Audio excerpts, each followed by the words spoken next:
আসসালামু আলাইকুম। পৃথিবীর যে যেই প্রান্ত থেকে দেখছেন এবং শুনছেন সবাইকে শুভেচ্ছা জানাচ্ছি। আজকে বাংলাদেশের রাজনীতিতে একটি নতুন মেরুকরণ হচ্ছে এবং এটি নিয়ে আলোচনা হচ্ছে, ব্যাপক আলোচনা হচ্ছে যে বাংলাদেশের রাজনীতি কোন দিকে যাচ্ছে।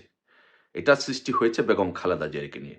কারণ বেগম খালেদা জিয়া সাবেক প্রধানমন্ত্রী, উনি মৃত্যুশয্যায়। উনি কেউ বলছেন যে উনি মারা গেছে, কেউ বলছেন যে উনি মৃত্যুর কাছাকাছি জীবন মৃত্যুর সন্ধিক্ষণে। বাট সেটি নিয়ে আমি আলোচনা করব না। উনি একজন বয়োজ্যেষ্ঠ মানুষ, সাবেক প্রধানমন্ত্রী। আম সবারই মা আছে। সো আমি যে বিষয়টি বলব যে সেটি হচ্ছে যে উনার মৃত্যুকে ঘিরে একটি রাজনৈতিক বাংলাদেশে নতুন বাস্তবতা মেরুকরণ তৈরি হয়েছে। আপনারা জানেন ইতিমধ্যে বঙ্গবন্ধুর দৌহিত্র সজীবজের জয় একটি বক্তব্য দিয়েছেন যে এখন -2 ফর্মুলা না, -4 ফর্মুলা নিয়ে কাজ হচ্ছে। সো এই বিষয়টি আপনারা মাথায় রাখবেন। এটি হচ্ছে গুরুত্বপূর্ণ বিষয়। এটি নিয়েই বাংলাদেশে এখন মূল মেকানিজম, মূল মেরুকরণ হচ্ছে। সো মেরুকরণটা হচ্ছে যদি বেগম খালেদা জিয়া মারা যায়, তাহলে তো বাংলাদেশে বিএনপির আর কোনো উত্তরাধিকার নাই, নেতা নাই। তারেক রহমান বিদেশে, তারেক রহমানের পুরো পরিবার বিদেশে। একমাত্র বেগম খালেদা জিয়া বাংলাদেশে আসছেন। এখন বাংলাদেশে যদি বেগম খালেদা জিয়া না থাকেন, মারা যান, তাহলে বিএনপির কি হবে? বিএনপির হাল ধরবে কে? এই বিষয়টি নিয়ে জটিলতা সৃষ্টি হয়েছে। সো এই বিষয়টি উনি মারা যাওয়ার ফলে উনারা যে -4 ফর্মুলা বাস্তবায়নের যে চেষ্টা করছিল, সেই ফর্মুলাটা বাস্তবায়ন ওনাদের জন্য উনারা একটা স্বপ্ন দেখা শুরু করেছে। ইউনূস, গং এবং সিভিল সোসাইটি, প্রথম আলো, ডেইলি স্টার, তারপরে অ্যা জামাত, এটা এই স্বপ্নটা দেখা শুরু করেছে। সো যে যদি তারেক রহমান তো এখন বাংলাদেশে যাইতে পারছেন না। তারেক রহমানকে ভয় দেখানো হচ্ছে। অ্যাকচুয়ালি তারেক রহমানকে ভয় দেখানো হচ্ছে এবং তারেক রহমানের আসলেই ভয় আছে। কারণটা হচ্ছে যে তারেক রহমানকে মার্কিন যুক্তরাষ্ট্র পছন্দ করে না। তারেক রহমানকে ভারত পছন্দ করে না। তারেক রহমানকে বাংলাদেশের সিনিয়র পলিটিশিয়ানরা পছন্দ করে না। বিএনপির সিনিয়র পলিটিশিয়ানরা পছন্দ করে না। তারেক রহমানকে বাংলাদেশের সিভিল সোসাইটি পছন্দ করে না। আর অনেক বাংলাদেশের যারা প্রবীণ রাজনীতিবিদ আছেন তাদের প্রতি অসম্মানের কারণে তারেক রহমানকে এমনিও পছন্দ করে না। আর তারেক রহমানের যেহেতু আইএস সহ বিভিন্ন ইসলামিক জঙ্গি গোষ্ঠীর সাথে কানেকশন ছিল, এই কারণে পশ্চিমা বিশ্বের অনেক দেশই তারেক রহমানকে পছন্দ করেন না। সো এইজন্য তারেক রহমানের কাছে মেসেজ যে তারেক রহমান বাংলাদেশে গেলেই উনি গ্রেপ্তার হতে পারেন অথবা উনার জীবনের হুমকির সম্মুখীন হতে পারেন। এই বিষয়টি। সো দ্যাটস মূল বিষয়। সো এখন যদি এই তারেক রহমানের অনুপস্থিতিতে এবং বেগম খালেদা যদি বাংলাদেশে উনি যদি মারা যান, তাহলে বাংলাদেশের রাজনীতি কোন দিকে টার্ন করবে? এটা হচ্ছে মূল বিষয় এবং এইটা নিয়ে হচ্ছে বাংলাদেশে এখন সকল জল্পনা-কল্পনা হচ্ছে।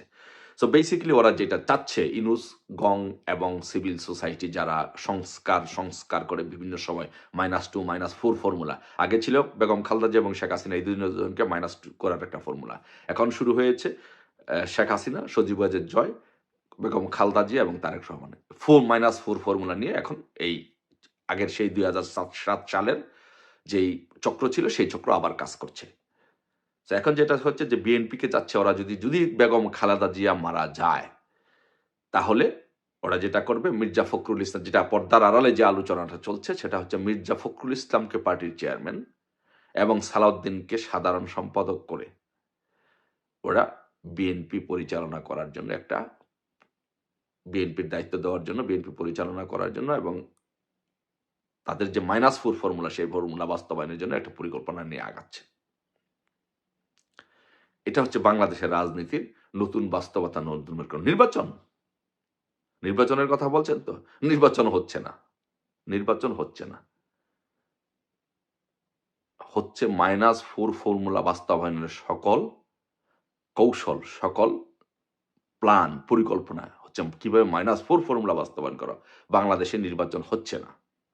সো তাই বলি যে একটি কথা বলি যে বাংলাদেশের রাজনীতিতে নতুন মেরুকরণ সৃষ্টি হচ্ছে, নতুন পরিকল্পনা হচ্ছে এবং কোনটা যে শেষ পর্যন্ত বাস্তবায়ন হয় সেটা বলা বড় মুশকিল।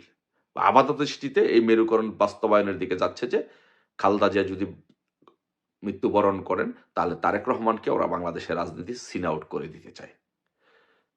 সো এখন আমি বিএনপির ভাইদেরকে বলব যে, ভাই, আপনারা তো সাম্প্রতিককালে যে জামাতের কার্যকলাপ দেখেছেন এবং প্রিয় দেশবাসীকে বলব, আপনারা কিন্তু সাম্প্রতিককালে জামাতের কার্যক্রম কিন্তু দেখেছেন। যে জামাতে যে ৭১-এ বর্বরতা চালিয়েছে, ৭১-এ বাংলাদেশের বিরোধিতা করেছে, এটা কিন্তু সাম্প্রতিককালে কার্যক্রমে এটা এখন আরো প্রমাণ করছে।